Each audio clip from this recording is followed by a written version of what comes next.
आज के शो में एडी ख्वाजा अरबों की जायदाद के मालिक, इंकशाफ ने नई बहस छेड़ दी।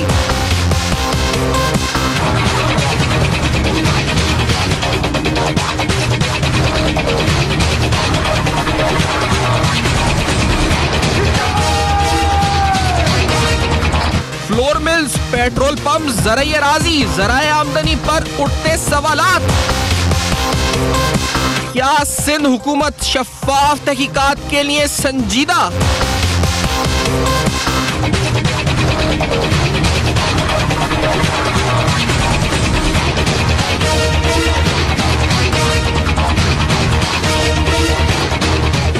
आईजी तैनाती का मामला क्या वफाक की मर्जी से कबूल?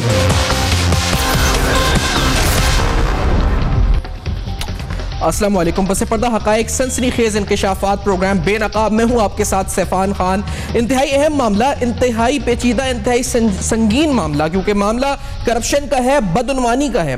और यहाँ इस प्लेटफॉर्म से प्रोग्राम स्टार्ट करने से पहले बता दूं कि बहुतान तराशी, इल्ज़ाम तराशी हरगिज़ हमारा मकसद नहीं होगा, लेकिन हम ये सवाल ज़रूर उठाएंगे क्योंकि इंडिपेंडेंट मीडिया हम ये राय और ये हक ज़रूर रखते हैं कि हम सवाल उठाएं कि अगर इल्ज़ामात किसी पर लगे हैं तो उन इल्ज़ामात की तहकीकात आखिर होनी चाहिए या नहीं होनी चाहिए। तहकीकात का मुतालबा करना तो ये तो वो एक बेसिक राइट है या फिर एक बेसिक कॉल है जो आज प्रोग्राम में हम ज़रूर उठाएंगे, क्योंकि इत्तलात हमें ये बताती हैं कि आईजी सिंध को हटाने के पीछे जो मुख्तलिफ कहानियाँ, दास्तानें चल रही हैं एडी ख्वाजा साहब को जबरी रुखसती भेजने से पहले, उसके साथ साथ कुछ और इल्ज़ामात भी ज़ेरे गर्दिश हैं। उसमें कहा जा रहा है जी कि इनके कई पेट्रोल पंप्स हैं जिसके ये मालिक हैं। ये भी एक लेटर कंप्लेन में लिखा गया कि टंडू मोहम्मद खान, मातली, हैदराबाद, टंडू वाला यार में इनके पेट्रोल पंप्स हैं। कराची ये पेट्रोल पंप है, जिन्ना टर्मिनल कराची के करीब इनका पेट्रोल पंप है। इसके अलावा सेवन के अंदर एक पेट्रोल पंप है।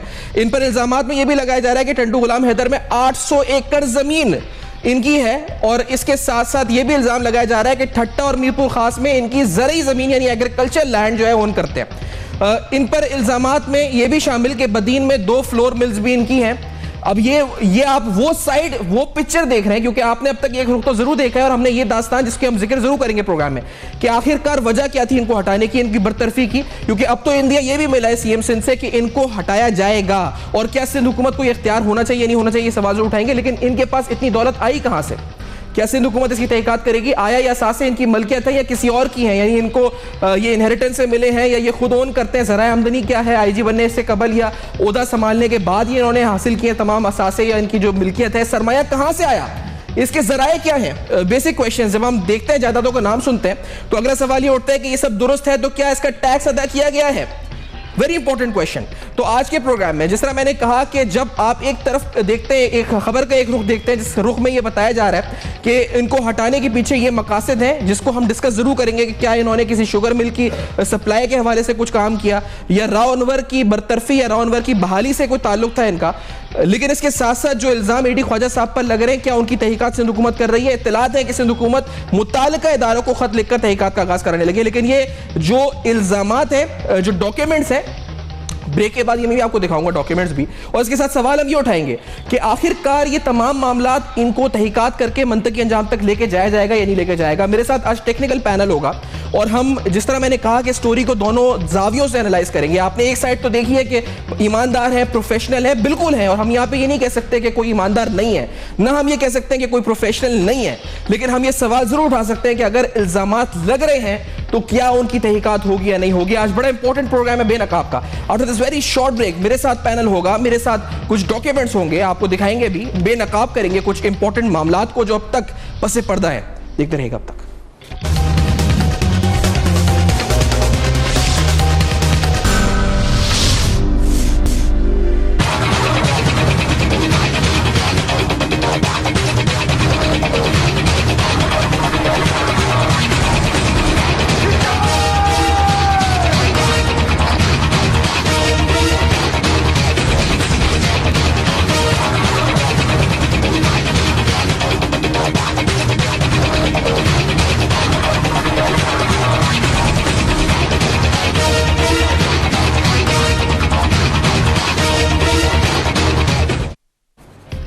Welcome back. आप देख रहे हैं बेनकाब। मैंने जिस तरह कहा बेनकाब में हम ना इल्जाम तराशी ना बहुतान किसी पे लगाते हैं, लेकिन जब सवाल उठता है चेमोगोइयों का, जब सवाल उठता है उड़ती हुई बातों का जो मीडिया में भी रिपोर्ट हो रही है, जिसके बारे में कहा जा रहा है कि सिंध गवर्नमेंट तहकीकात करने जा रही है, और कुछ ड्राफ्ट्स में जिस तरह आपको दिखा रहा हूं स्क्रीन पे, जिन कंप्लेंट्स के अंदर अरबों रुपए की जायदादों का तस्करा है, जिसको जो इस पर ताल्लुक जोड़ा गया है वो एडी ख्वाजा साहब से जोड़ा गया है। मैं जिस तरह कह रहा हूं कि ये तमाम मामलात एक दिन नहीं कई दिन से हमारे सामने आ रहे हैं। जिस तरह ये चेमोगोइयां सामने आ रही है कि किसी शुगर मिल को बचाने के लिए या उसके बिजनेस इंटरेस्ट को सिक्योर करने के लिए इनको हटाया गया, इस तरह से एडी ख्वाजा साहब के बारे में भी मुसलसल तवातुर के साथ इस तरह की खबरें आ रही हैं कि इनकी एक नहीं बल्कि अच्छे 16-17 पेट्रोल पंप्स हैं, सिंध के मुख्तलिफ शहरों में पेट्रोल पंप हैं, इनके जमीनें हैं, जायदादें हैं, 800 एकड़ जमीनें हैं, और इसके साथ साथ इनके जो जायदादें हैं उस पर सवालिया निशान उठाए गए हैं और कहा गया जी कि इसकी तहकीकात की जाए।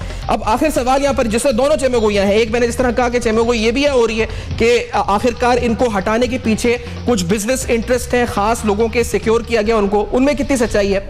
और फिर ये बातें कि एडी ख्वाजा साहब खुद प्रोफेशनल हैं, ईमानदार हैं, लेकिन उनके बारे में ऐसे इल्जाम सामने आना शुरू हो गए, तो इनमें कितनी सच्चाई है। और फिर चौधरी निसार साहब, आखिरकार वफाकी वजारत दाखिला का रोल क्या होगा, यानी वज़ीर-ए-आज़म सिंध को इख्तियार होना चाहिए कि आईजी कौन हो उनके सूबे का, या फिर जिस तरह दूसरे सूबों में अगर क्या ऐसा हो सकता है कि चौधरी साहब इंपोज कर दें किसी को, जो बज़ाहिर लग रहा है कि मुराद अली शाह इन्हें हटाना चाहता है, लेकिन चौधरी साहब ने लास्ट प्रेस कॉन्फ्रेंस में तारीफ की एडी ख्वाजा साहब की। ये सारे सवाल प्रोग्राम में उठाते हैं। मेरे साथ कादिर मंदोखेल साहब सीनियर वकील हैं, यहाँ पे ज्वाइन करें, पीपल्स पार्टी से भी ताल्लुक है, सीनियर वकील है, कानूनदान है, माहिर कानून के तौर पर मंदोखेल साहब प्रोग्राम में मेरे साथ मौजूद है। आयतुल्लाह दुरानी साहब पीपल्स पार्टी की नुमाइंदगी सीनियर रहनुमा हमारे साथ मौजूद हैं, और साहबजादा मुजफ्फर साहब आप साबिक मुशीर हैं नैब के, नेशनल अकाउंटेबिलिटी ब्यूरो के, हमें लाहौर से ज्वाइन कर रहे हैं। तीनों का बहुत बहुत शुक्रिया जिन्होंने ज्वाइन किया।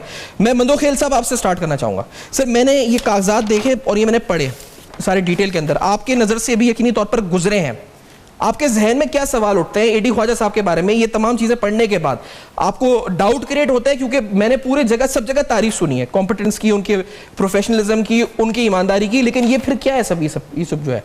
मंदोखेल साहब, 2 दिन तक पहले तक मैं भी ये इम्प्रेशन ले रहा था कि, और वैसी पुलिस में कराची का मैं रहने वाला हूँ, तो हमें बखूबी ये अंदाज़ा था कि ये वाकई ये ईमानदार ऑफिसर है। और अब जबकि ये इतनी सारे इंकशाफात आ रहे हैं और इतनी सारी बातें आ रही है, और आपको ये भी याद दिलाऊँ कि सिंध हुकूमत के ऊपर ज़बरदस्ती इसको थोपा गया, वफाकी हुकूमत ने। सिंध हुकूमत किसी तरह से शुरू में भी इसको नहीं लेना चाह रही थी, और अब भी सिंध हुकूमत, फिर ये बात भी एक इम्प्रेशन थी कि सिंध जहाँ उसने 8-9 महीने सर्विस की है सिंध में एज ए IG, आप ये देखिए कि एक SHO भी, यानी आपकी मीडिया ये रिपोर्ट कर रही थी कि एक SHO भी वो सिंध गवर्नमेंट की मर्जी के मुताबिक नहीं लगा रही थी। चलो ठीक है, एक ऑपरेशन चल रहा है, रेंजर्स का, सारी चीजें चल रही है। सर, आप शुरू में थोड़ा सा मैं रुकता हूं। आपने कहा कि आप 2 दिन पहले कुछ समझते थे, अब क्या आपने कागज पढ़ ली? कागज तो किसी के बारे में कुछ भी लिखे जा सकते हैं, लेकिन ये जो कागज है इसके अंदर तो बड़े बड़े इल्जाम हैं, 16 पेट्रोल पंप से अरबों रुपए की जमीनें, 800 एकड़, ये वो। आप वकील हैं, माहिर कानून है मंदोखेल साहब, आपको पढ़ने के बाद यकीन कैसे आ जाता है? फिर क्या वजह क्या है कि आप इतना, आपका ओपिनियन एकदम शिफ्ट हो गया, पैराडाइम शिफ्ट हो गया? इस वजह से 2 दिन बहुत लंबा टाइम होता है। अगर एक खबर नशर हो जाती है, झूठी खबर, तो अगले घंटे में जो है उसकी तरदीद आ जाती है, उसको लीगल नोटिस आ जाता है अपने वकील के जरिए कि आपने ये जो खबर छापी ये झूठ है। एडी ख्वाजा साहब आज 3रा दिन है, वो खामोश क्यों है? इसका मतलब दाल में कुछ काला है। और इतनी सारी डिटेल, और मुझे तो इस बात पे हैरत है कि ये मीडिया पहले कहाँ सोई हुई थी। ये सवाल तो मीडिया के ऊपर भी आ रहे कि ये मीडिया ने ये चीज़ें क्यों हाईलाइट नहीं की, इनको नहीं पता था।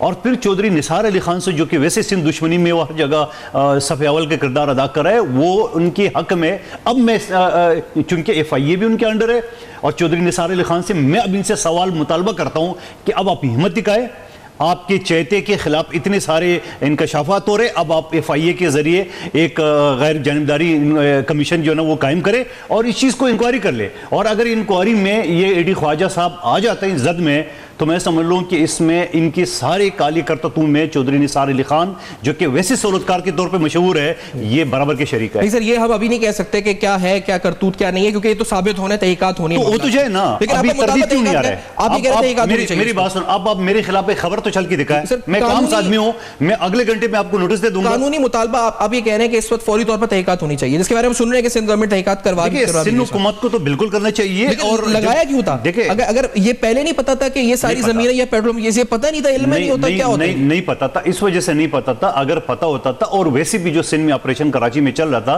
तो हर आदमी की, मुझ समेत पीपल्स पार्टी की हर वर्कर की भी ये ख्वाहिश थी कि कराची में अमन हो। एक तरफ रेंजर्स ऑपरेशन करे, दूसरी तरफ एक ईमानदार ऑफिसर जो कि बाज़ाहिर में नजर आया वो होना चाहिए। अब ईमानदार ऑफिसर की डिटेल आपके सामने है, और अगर ये डिटेल गलत साबित हो जाती, बल्कि मैं तो कहता हूं गलत साबित हो ही नहीं सकती है। इतनी सारी डिटेल मीडिया जो कलेक्ट करे और वो शख्स खामोश बैठा हुआ है, पाकिस्तान से बाहर नहीं है, आईसीयू में नहीं है, इसी शहर में, इसी मुल्क में मौजूद है, वो तरदीद छाप दे। आप मेरे खिलाफ झूठी खबर चला के तो दिखाए, अगले घंटे में मैं आपको नोटिस ना दूं, अगले घंटे में मैं उसकी तरदीद ना करूं, अगले घंटे में मैं प्रेस कॉन्फ्रेंस ना करूं।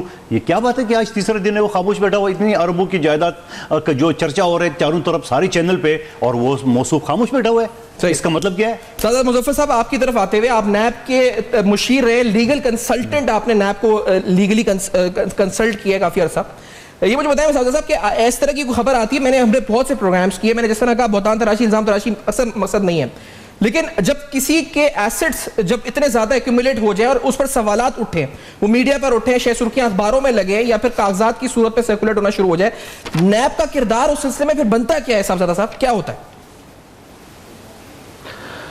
देखिए सर, बात दरअसल इस तरह है कि ये जो कवानीन नैब के इस टाइम अकाउंटेबिलिटी ऑर्डिनेंस 1999 मौजूद है, इसका जो इसको जो क़याम में लाया गया था नैब का, ये इसी इल्ज़ामात पे, जिन शख्स पे ये इल्ज़ामात लगते थे, जिन्होंने पब्लिक ऑफिस होल्डर की हैसियत से कोई अपने एसेट्स ऐसे बनाए हैं during their tenure of service, और वो उस को अकाउंट फॉर ना कर सकें, या फिर वो उसकी जो पेमेंट है या उसको लॉफुल कंसिडरेशन में ना ला सकें, तो ये सारे के सारे नाजायज़ असासे बन जाते हैं उस पब्लिक ऑफिस होल्डर के। और नैब के पास ये इख्तियार है, सेक्शन 9 है, जिसके तहत ये सारे जो जुराइम है उसको डिफ़ाइन किया गया है।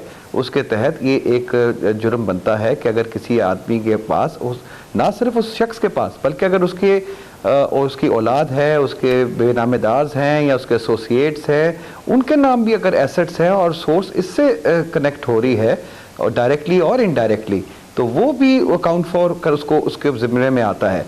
आपने जो एक लिस्ट दिखाई है जिसमें बेशुमार पेट्रोल पंप हैं, बेशुमार 800 एकड़ अराजी है, ये जस्टिफाई करती है महकमा नैब के लिए कि वो इसको अपना, अगर दरख्वास्त नहीं भी आती गवर्नमेंट की तरफ से, तो वो उसको सो मोटिवली भी देख सकती है ऑन इट्स ओन रिकॉर्ड, क्योंकि कानून में सेक्शन 18 में ये इख्तियार है चेयरमैन नैब का कि वो इसको देख के तो इसको स्टार्ट कर सकते हैं इन्वेस्टिगेट कि एक इतनी बड़ी खबर सामने आई है और एक इतनी बड़ी जायदाद, एक पब्लिक ऑफिस होल्डर जो कि आईजी की हैसियत से काम कर रहे हैं, इनका बैकग्राउंड अगर देखें तो ये 2 जगह के ऊपर अपने पर्सनल स्टाफ ऑफिसर रहे हैं, 2 चीफ मिनिस्टर्स ऑफ सिंध के, ये जॉइंट डायरेक्टर भी रहे हैं आईबी के। उसके अलावा भी इनकी जहाँ जहाँ पोस्टिंग लगी रही है, इतने सारे एक्यूमुलेशन ऑफ एसेट्स जो है, he has to justify those assets. तो ये तो अपने इख्तियार में भी इसको इन्वेस्टिगेट कर सकती है, इंक्वायर कर सकती है। अच्छा, ज़रूरी नहीं है कि इसके लिए सिंध हुकूमत को एक दरख्वास्त फॉर्मली लॉन्च करनी चाहिए, और अगर करते हैं तो अच्छी बात है, अगर नहीं करते तो even then NAB can proceed. सही। अच्छा, और ये कानून में है, ये कानून में है कि नैब खुद से कुछ कर सकता है। आयतुल्लाह दुरानी साहब, मैंने जिस तरह इस तरफ चौधरी निसार साहब की तरफ आपसे स्पेसिफिकली पूछना चाहूंगा, इस्लामाबाद में आप मौजूद हैं सर, वहां पर ये चौधरी निसार साहब कहते हैं प्रेस कॉन्फ्रेंस में, और आके बार बार जो इल्जाम तराशी आपकी पार्टी और उनके दरमियान चल रही है, वो कहते हैं जी कि एडी ख्वाजा साहब बड़े अच्छे आदमी हैं, वो हम भी कहते हैं बड़े अच्छे आदमी, और हम यकीनी तौर पर उनकी बहुतान तराशी नहीं करेंगे, हम सिर्फ कहते हैं अगर है मामला तो तहकीकात होनी चाहिए। लेकिन यहाँ पर मुराद अली शाह साहब आयतुल्लाह दुरानी साहब कहते हैं कि हमारी मर्जी, हम आईजी अपॉइंट करेंगे, हम हटाएं जितनी बार हटाएं, आखिरकार हम सूबे को चला रहे हैं। दुरानी साहब, ये गवर्नेंस के लिहाज से, आप वजीर भी रहे कई बार, आपने देखा है गवर्नेंस को, ये मसला क्या, आखिर सूबे का आईजी अपॉइंट करना एक मसला क्यों बन चुका है सिंध के अंदर? आयतुल्लाह दुरानी साहब। बिस्मिल्लाह, शुक्रिया। दरअसल ऐसा है कि अगर मरकज़ सिंध को तस्लीम करे जी, तो फिर सिंध के मामलात को सिंधियों पर या सिंध की हुकूमत पर छोड़ दे, और तो वो ज़्यादा बेहतर एक सिंध और कराची पेश कर सकते हैं इसको। जब ऊपर से आप मुदाखलत करेंगे और स्क्रू करने की कोशिश करेंगे सूबाई हुकूमत को 18वीं तरमीम के बाद, तो सूबाई खुद मुख्तारी का जो नारा था वो आज़ादी के नारे की तरफ जा रहा था, उसको रोका गया था। इसीलिए जो आज़ाद जमहूरियत के लिए पाकिस्तान के सूबों को एक आज़ाद और ख़ुद मुख्तार तरीके से इंतज़ामी तौर पर चलाने की आईन इजाज़त दे रहा है, तो उस हवाले से उनको इजाज़त होनी चाहिए। उनसे सवाल होगा, उनसे आप पूछते रहते हैं कि वज़ीर आला साहब बताइए वहाँ पर हालात क्यों ख़राब हैं, वो अपने डिप्टी कमिश्नर से पूछते हैं, अपने सेक्रेटरी से पूछते हैं, अपने ऑफिसर क्लर्क से पूछते हैं, अपने तबेदार से पूछते हैं कि क्या क्या वजह है कि ये कामयाबी नहीं हो रही।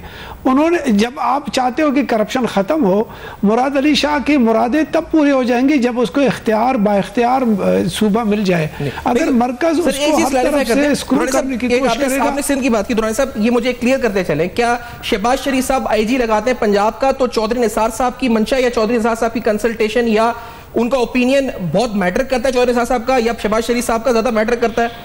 मुशावरत से होता है या नहीं होता? खैर पख्तूनख्वा बलूचिस्तान, आपको ताल्लुक है बलूचिस्तान से, ये अमल क्या सूबा सिंध के लिए स्पेसिफिक है? क्योंकि आप सिंध कह रहे हैं बार बार। जी, पंजाब का वज़ीर आला मरकज़ पर जोर है। लाहौर के वज़ीर आला का ताकत इस्लामाबाद के वज़ीर आज़म और प्रेसिडेंट से ज़्यादा ताकतवर है। वो इस वजह से कि इतना ताकतवर वज़ीर आला होता है पंजाब का, कि वो उसका नीचे का कोई बंदा भी हो वो बहुत ताकतवर होता है। क्योंकि गिलानी साहब वज़ीर आज़म थे, हमने देखा पंजाब का वज़ीर आला कितना ताकतवर था उसके सामने। हमने देखा कि सदर पाकिस्तान आसिफ जरदारी साहब कितने वो वज़ीर आला पंजाब शहबाज शरीफ कितने ताकतवर थे वज़ीर प्रेसिडेंट ऑफ पाकिस्तान के सामने। हमें तो बहुत चीज़ों का पता है, इसलिए इस्लामाबाद को घबराहट हो जाती है, उसको नाफ पड़ जाता है, चुक हो जाती है अगर वो उसको वज़ीर आला पंजाब जो है ना वो उसको अपने फ्रेम में न रखे। ऐसी सूरत में बाकी सूबे तो वो तो शुदर के इलाके के सूबे हैं ना, उनमें तो ये ब्राह्मणियत का नाम आपने लाहौर पंजाब का और मरकज़ के वज़ीर दाखिला का लिया। वज़ीर दाखिला भी हमेशा अंडर रहता है वज़ीर आला पंजाब के, क्योंकि वो हर लम्हे के बाद रहता ही उनके पास है। मिसाल के तौर पे ये जरूरी नहीं है, अगर यहाँ पर अमन-ओ-अमान का मसला होता है तो सूबों का सर, अगर अमन-ओ-अमान का मसला कराची शहर में होता है तो हम मुराद अली शाह साहब से सवाल पूछेंगे, और आप कह रहे हैं मुराद अली शाह साहब के पास इख्तियार नहीं है, तो उनसे नहीं पूछा जाए फिर सवाल? क्योंकि अगर अमन-ओ-अमान का मसला होता है वो कहते हैं मेरी तो मर्जी से आईजी नहीं अपॉइंट हो सकता। आपका हक है कि आप वज़ीर आला मुराद अली शाह से पूछें कि सिंध की सूरत हाल, कराची की सूरत हाल क्यों ख़राब है, लेकिन आप उस बात को भी सोचें कि इस्लामाबाद हमेशा हाथ बांधना चाहता है सूबों के वज़ीर आला की और ख़ुसूसन सिंध की, क्योंकि सिंध में पीपल्स पार्टी और पीपल्स पार्टी को बांधने के लिए यहाँ पर रस्सियाँ बड़ी तैयार हो जाती हैं, बल्कि गर्दनों तक रस्सी डालने के लिए इस्लामाबाद हमेशा तैयार कर लेता है। कभी कभी तो बड़े ऑफिशियल लेवल पर, बड़े हाई लेवल पर चीफ जजों को और जनरलों को मिला करके रस्सियां डालनी जाती है, फांसियां दी जाती हैं और टुकड़े टुकड़े करने की कोशिश की जाती है। ये तो यहाँ के कॉन्स्पिरेसी का जो साजिशी हल्का है वो इस्लामाबाद है, वो ख़ुसूसन किसी और के लिए नहीं है। इस मुल्क में गुज़श्ता 70 साल में से जब से पीपल्स पार्टी बनी। सर अच्छा, ये आपने बिल्कुल आपने जो वफाक और सूबे के मामलात में बताया बंदोखेल साहब, ये जो सारे डॉक्यूमेंट्स हैं जो आप कहते हैं कि आपने पढ़े, जिसके बाद आपका ओपिनियन तब्दील हो गया ये सारे डॉक्यूमेंट्स पढ़ने के बाद, सर इनमें जो चीज़ें लिखी हुई हैं या आपकी जो नॉलेज है इस बारे में वो क्या बताती है? यानी आपका क्या बैकग्राउंड, आप कहते हैं ना पढ़ने के बाद एक आदमी, आप कहते हैं जी पढ़ने के बाद आप ये तो नहीं कह सकते जज की तरफ फैसला सुना दे, लेकिन आपको क्या लगता है इसको ट्रैक रिकॉर्ड देखते हुए? ये कोई लाखों की नहीं है, ये कोई करोड़ों की नहीं है, ये अरबों रुपए का जायदाद एसेट्स है। आप मुझे बताओ ये सारी चीज़ें कैसे आ गई है? अब अगर मैं फिर मिसाल आपने दूंगा कि अगर आप बोलेंगे मेरे इस्लामाबाद में 5 बंगले हैं तो मैं 1 सेकंड में तरदीद कर लूंगा, 1 सेकंड में आपसे पूछ लूंगा बंगले का नंबर बताओ, 1 सेकंड में सीडीओ की वेरिफिकेशन कर लेगा। ये तो आजकल तो कंप्यूटराइज जमाना है, गूगल का जमाना है, मिनटों में आपकी सारी चीजें आ जाती है। और अगर इनहेरिटेंस है सर, मैं हर चीज को आप देखें ना दाग में रख रहे हैं हम, आपकी क्यों किसी पे आप ओपिनियन पर चेंज करें? क्या पता इनहेरिटेंस के मामला हो सारे, फिर क्या मसला इनहेरिटेंस अगर ये कोई भुट्टो खानदान नहीं है जो उनकी वरासत में 1 करोड़ के अरबों की जायदाद हो।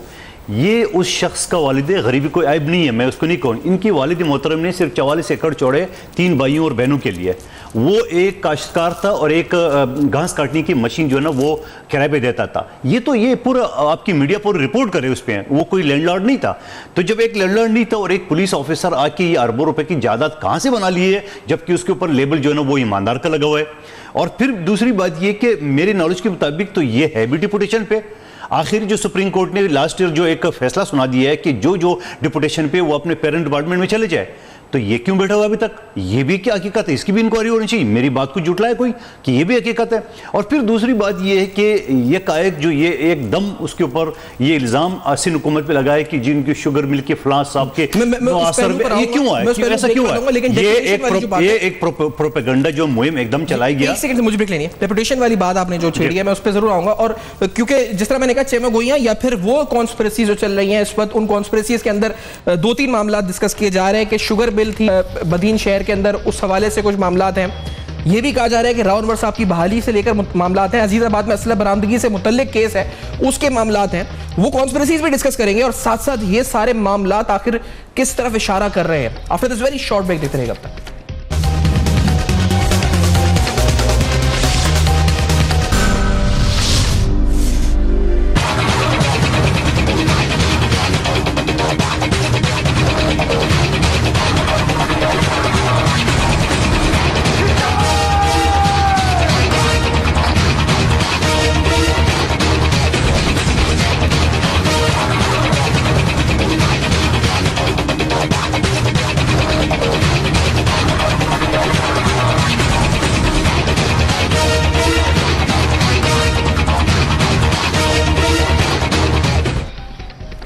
Welcome back. आप देख रहे हैं बेनकाब, और बेनकाब में आज हम बेनकाब कर रहे हैं, हम सवालात उठा रहे हैं, हम उन कॉन्स्पिरेसीज को और उसके साथ कुछ क्या पता फैक्ट्स हो जिनकी तहकीकात होना बड़ी जरूरी है कि आखिरकार मामला है क्या। मामला जमीनों का है, मामला पंप्स का है, मामला शुगर मिल्स, आखिर मामला क्या है? एडी ख्वाजा साहब की जबरी रुखसती के पीछे आया जबरी रुखसती थी या नहीं थी, ये भी सवाल है अपनी जगह। वफाक और सूबे सिंध में जो इस वक्त एक टसल सी शुरू हो चुकी है, इसका मंतकी अंजाम क्या होगा? मेरे साथ काजी बंदो खेल साहब, आयतुल्लाह दुर्रानी साहब, साहबजादा मुजफ्फर साहब प्रोग्राम में मौजूद है। बंदो खेल साहब, मैं स्ट्रेट फॉरवर्ड आते हुए सर ये जो तमाम चीज़ें हैं, आपसे मैंने डॉक्यूमेंट से बात करी है, आप कहते हैं कि आपको 2 मिनट लगते हैं इन डॉक्यूमेंट्स को मना करने में, तो आप कहते हैं, लेकिन सर मुल्क का वजीर दाखिला किसी को सर्टिफिकेट दे दे कि ये ईमानदार है, फिर ये डॉक्यूमेंट्स क्या रखते हैं? ये तो कोई मीडिया से लीक कर दे, किसी का भी उठा के किसी पार्टी का लीक कर सकता है। बंदो खेल साहब, देखिए वो वज़ीर दाखिला की बात बाद में कि मैं सिर्फ ये सवाल उठाऊंगा कि यहाँ जो पूरे डॉक्यूमेंट्स पूरे मीडिया में हर जगह सबके सामने है, शायद जो हमारे दूसरे जो गेस्ट हैं उनके पास भी सारी डिटेल मौजूद होगी। कोई आदमी इतना डिटेल के अली बाबा CNG pump Nooriabad total 4 pump है, क्या आप मेरे नाम से लगा देंगे कि मंदोखेल का पंप है? कभी भी नहीं। अच्छा, 600 गज का प्लॉट, 1000 गज का प्लॉट, प्राडो गाड़ी, ये तो 1 सेकंड में आजकल रोड पे आप चलते हुए ना ट्रैफिक वाला आपको, बल्कि आयतुल्लाह दुर्रानी सब जानते हैं, जब भी हम कोयटा जाते हैं, हम चूंकि क्रॉस करते हैं तो पुलिस वाला इसके हाथ में मोबाइल होता है, वो मैसेज में 1 सेकंड में अभी आपसे बात कर रहे हो तो आपको वो डिटेल मौजूद है कि गाड़ी में आपके नाम पे है कि नहीं। इतने सारे इंकशाफात के बाद एक बात की तरदीद नहीं आ रही है, तो उसका क्या मकसद? ठीक है, ये एक तरफ। अब 3 दिन पहले इसने जो इंटरव्यू दी है मौसूफ ने कि मैं ताना कल्चर चेंज करने में नाकाम रहा। मुझे ये सवाल दे कि पूरा रेंजर उसकी पीठ पे, पूरा वफाकी हुकूमत उसकी पीठ पे, पूरा पुलिस में एक SHO सिंध की हुकूमत की मर्जी के मुताबिक उन्हें नहीं लगाया, अपनी मर्जी चलाया, उसके बावजूद वो अच्छा जहां फंड मिले 200 गाड़ियां सिंध गवर्नमेंट ने उनको दिए, मोबाइलें तो जाती तो नहीं। मेरी गुजारिश तो सुन ले, तो गाड़ी तो पुलिस के लिए दी ना। अच्छा, मेरी गुजारिश है, 200 गाड़ियां नई गाड़ियां सिंध हुकूमत ने IG सिंध को पुलिस के हवाले की, जाती इस्तेमाल के लिए तो नहीं दी ना, वो तो काम के लिए। मेरे जवाब तो पूरा सुन ले। जब 200 गाड़ियां दिए इसके लिए कि आप थाने में आपकी जो मोबाइल पेट्रोलिंग सिस्टम है वहां दे, वो सारे SSP DIG ने अपने पास रखे। जब ये उस 200 गाड़ियों को डिस्ट्रीब्यूट करने में नाकाम रहा, ये खुद कह रहे थाना कल्चर में चेंज करने में नाकाम रहा, तो ऐसे शख्स को तो IG होना भी नहीं चाहिए, उसको तो खुद रिजाइन करना चाहिए। ये जबरी रुखसत, ये क्या ये छोटा बच्चा था? क्या उनको सिंध गवर्नमेंट ने अगवा करके गन पॉइंट पे जबरी रुखसत किया? क्या मीडिया वालों ने इतना अरसा खुद मीडिया से रिपोर्ट क्यों नहीं करे? नहीं जी मेरे साथ किया है। जिस शख्स के पीछे वजीर दाखिला मौजूद हो, जिस शख्स की बैक पे पूरा वफाकी हुकूमत मौजूद हो, उससे भला कौन गन पॉइंट पे जबरी रुखसत ले सकता है? ये सारे सवाल आते हैं। सर तो मुझे ये भी बताएं फिर ये क्या ये कागजात सारे क्या ये जो सारे हैं इस वक्त क्या सिंध गवर्नमेंट ने इनके सामने रखे होंगे कि ये तमाम आपके बारे में रिपोर्ट आई है, ऐसा हुआ होगा?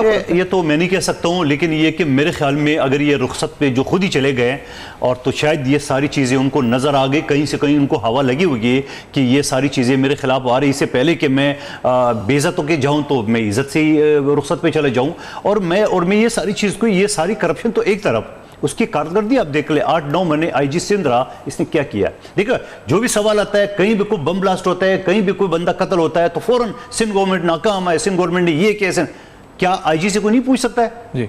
क्या डीजी रेंजर से नहीं पूछ सकता है? और फिर पुलिस का तो मेन किरदार है। रेंजर्स के, मैं मानता हूं बेसित कानूनदान कि रेंजर्स के पास वो इख्तियारात नहीं है कि वो FIR काटते और तफ्तीश करे, वो सारा पुलिस के पास, पुलिस उनके अंडर थी। फिर मैं मंदोखिल साहब के सामने एक सवाल आपके सामने रखूंगा। सर आजकल व्हाट्सएप का जमाना है, आजकल ट्विटर का जमाना है, फेसबुक का जमाना है, मिनट लगता है किसी को बारे में कोई कैंपेन आप उड़ा दें, प्राइम मिनिस्टर 12 बजे चले जाएंगे। कितने हमने देखे व्हाट्सएप आए, कभी कोई व्हाट्सएप आ गया कि फला शख्स जो है वो ये है, फला शख्स वो है, मिनट लगता है सर पेपर तैयार करने में भी। लेकिन आप सिर्फ इस वजह से ही कह रहे हैं कि अगर तरदीद आनी होती तो 2 से 3 दिन का टाइम बड़ा होता है कि आप तरदीद कर सकते हैं, और सिर्फ ये जवाब इस वक्त है इसके पीछे। मैंने आपको कोयडा की मिसाल दी है कि खड़े खड़े आपकी गाड़ी स्टार्ट है, पुलिस एक्साइज वाला 1 सेकंड में मैसेज करके आ जाएगा कि ये सैफान खान के नाम की गाड़ी है कि नहीं है। तो क्या इतनी सारी चीजें जो ना वो तरदीद और इसको बयान करना, और ये शख्स कहाँ बैठा हुआ है, इसको देखो मैं तो बड़े हैरान हूँ। ये जदीद दौर है, व्हाट्सएप का दौर है, इंटरनेट का दौर है, सेकंड में मालूम हो जाए। तो जब सेकंड में मालूम हो जाए तो ये सबसे पहले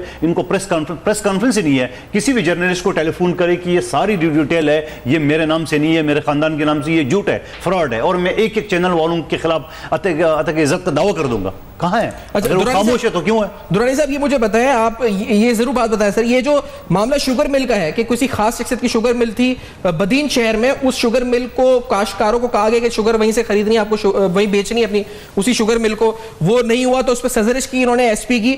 ये वो किस्सा है जो हर ज़बाने आम है, इस्लामाबाद हो, कराची हो, पूरे मुल्क में ज़बाने आम है, मीडिया पर ज़बाने आम है, आपकी अपोजिशन के ज़बाने आम है। कितनी हकीकत है इस पूरे जो ये पूरी जो कहानी बताई गई है, इसमें कितनी हकीकत है कि वाकई में दुबई से किसी ने फोन किया, इनको सर्जरिश करी क्योंकि इन्होंने किसी की सर्जरिश करी थी? दुरानी साहब ये कहानी है, ये क्या हकीकत है? देखिए मैं मफरूज़ों पर गुफ्तगू नहीं करूँगा, जो कुछ भी है अगर किसी में इतनी दमखम है तो IG साहब आकर के ख़ुद कह सकते हैं कि हाँ मुझे आयतुल्लाह ने फ़ोन किया था और उसने मुझे कहा कि इस तरह कर दो। अगर उसमें ताकत है और वाकई वो ईमानदार है और 100% ईमानदार है, जो कि इसको होना चाहिए था, मैं ता का लफ्ज़ इस्तेमाल कर रहा हूँ इस वजह से कि अगर वो उसमें पूरा पड़ रहता है तो इसको कौन इनकार कर सकता है? अपोजिशन को तो अभी तक अपनी पोजीशन का, या हमारे अपोजिशन, जो मैं अपोजिशन हूँ हुकूमत के ख़िलाफ़, मेरे ख़िलाफ़ हुकूमत अपोजिशन है। हुकूमत ने जिस अंदाज में अपने आप को मेरे ख़िलाफ़ रखा हुआ है, पीपल्स पार्टी के ख़िलाफ़ रखा हुआ है, वो बबांगे दोहल अपने इख्तियारात इस्तेमाल कर लेता है। गो कि कभी कभी उनकी तरफ से कोई अच्छाई की उम्मीद हम रख लेते हैं, लेकिन हमें पता नहीं चलता है कि वो कौन से सिस्टम में रहते हैं। हम तो सीधे साधे तरीक़ेकार के साथ चलते हैं। और मैं आपको बता दूं, इस सीधे साधे लफ्ज़ को मैंने डिफाइन जो आपके सामने करना है, वो आसिफ जरदारी का सीधा साधा होना है। वो बिल्कुल सीधे आरिफ की तरह चले जाते हैं, जबकि जहाँ से उसको दोस्तों ने ख़राब करना होता है वो ख़राब कर लेते हैं। ये उनकी सादगी है सर। ये शुगर माल वाला भरोसा कर लेते हैं। ये दरअसल एक चीज़ मुझे बता दें, जो जिस तरह हम कह रहे हैं तरदीद आनी चाहिए थी, आप शुगर मिल वाला जो किस्सा है इस वक्त आप कह रहे हैं अगर वो है खुद फोन करके बोलते मुझे किसी ने फोन नहीं किया, तो आप तरदीद कर सकते हैं शुगर मिल का, तो आप तरदीद कर सकते हैं कि ऐसा कुछ नहीं हुआ। देखें शुगर मिल का वाकया कोई भी नहीं है। अब इसको बैलेंस रखने के खातिर इधर पेट्रोल पंप पर शुगर मिल रखा गया, उधर जैसे हम लोगों ने पनामा लीक्स पर एक प्रेशर डाला तो उन्होंने एबटाबाद या कोयटा लीक्स पर, कोयटा का जो कमीशन है उस पर हमने प्रेशर डाला तो फ़ौरन ही पनामा वो उसको लेके आ गए एबटाबाद कमीशन को। मेरा आपके इस फोरम से हुकूमत को मुतालिबा है कि फ़ौरन एबटाबाद कमीशन को फ़ौरन शाया करो, और जो हमारे हुकूमत के दौर में हुआ है वो उसको भी शाया करना चाहिए, जिसमें से वज़ीर आज़म नवाज शरीफ ने कारगिल के वाक़े में मुशर्रफ के साथ मिल करके किया है, वो भी ओपनली कहे और मुशर्रफ को गालियाँ चौक पर न दे कि मुझे कभी नहीं कहा गया है। वो कमीशन भी फ़ौरन आना चाहिए, क्योंकि उसमें उस वक्त के वज़ीर आज़म नवाज शरीफ साहब और मुशर्रफ साहब और अमरीकन साहब शामिल थे। मेरा मुतालिबा है, पीपल्स पार्टी का मुतालिबा है कि फ़ौरन कारगिल के कमीशन की रिपोर्ट अगर है जहाँ है जैसे की हालत में एबटाबाद कमीशन के साथ यकसान होकर के आना चाहिए। अगर नहीं बनाया गया तो किस वजूहात की वजह से किसने रोका? और ये आपने शुगर मिल की तरदीद कर दी। राव अनवर के बारे में मुझे बता दें सर, राव अनवर की बहाली या राव अनवर की वापसी या राव अनवर की बरतरफी, इसका ताल्लुक था ये क्या दुबई से कोई शख्सियत या आपके जो को चेयरमैन है उनकी तरफ से राव अनवर पर क्या हाथ था और इसलिए आईजी साहब नहीं चाहते थे ऐसा हो, ये बात जी? देखो राव अनवर आईजी के पोस्ट के मुकाबले पर नहीं है, वो एसएसपी हैं। वो एसएसपी राव अनवर है, वो आईजी राव अनवर नहीं है। अब ये बैलेंस नहीं बन रहा है, जो भी बनाता है इसको ज़बरदस्ती बना रहा है। राव अनवर की एक अपनी पोजीशन है, वो इसकी अपनी से है, वो उसका अपना एक तरीक़ेकार है, वो कॉम्पिटेंट है। उसने जो कुछ काम रिस्क ले करके वो दहशतगर्दों के मुकाबले पर जाता है, वो कोई आज का आईजी नहीं जा सकता। मैं राव अनवर का क्लास और इसके क्लास में मुकाबले में सीटों पर फर्क है। आपने मीडिया में नहीं बन सकती। सुमोटोस का जिक्र किया है जो एसेट एक्यूमुलेशन पर आप कहते हैं नैब के पास इख्तियार है, कोई ऐसी ट्रैक रिकॉर्ड है? क्योंकि ये जिस तरह इस तरह की कंप्लेंट सामने आई हो, कोई लेटर आया और नैब ने सुमोटो लिया, रीसेंट हिस्ट्री के अंदर नैब की। मुज़फ़्फ़र साहब देखिए इस ऐसे तो कई केसेस है कि कोई अब की बात नहीं है कि जी कि शायद आज इस केस में लोग नोटिस होगा। आपने देखा है मेट्रो बस पे भी नैब ने सुमोटो नोटिस लिया था और इसका सिलसिला बड़ा चला था। जब फसीह बुखारी साहब होते थे चेयरमैन, तो वहाँ पे चौधरी इफ्तिखार साहब चीफ जस्टिस थे, तो वो भी सोमोटो एक्शन लेते थे, उन्होंने भी लेना शुरू किए।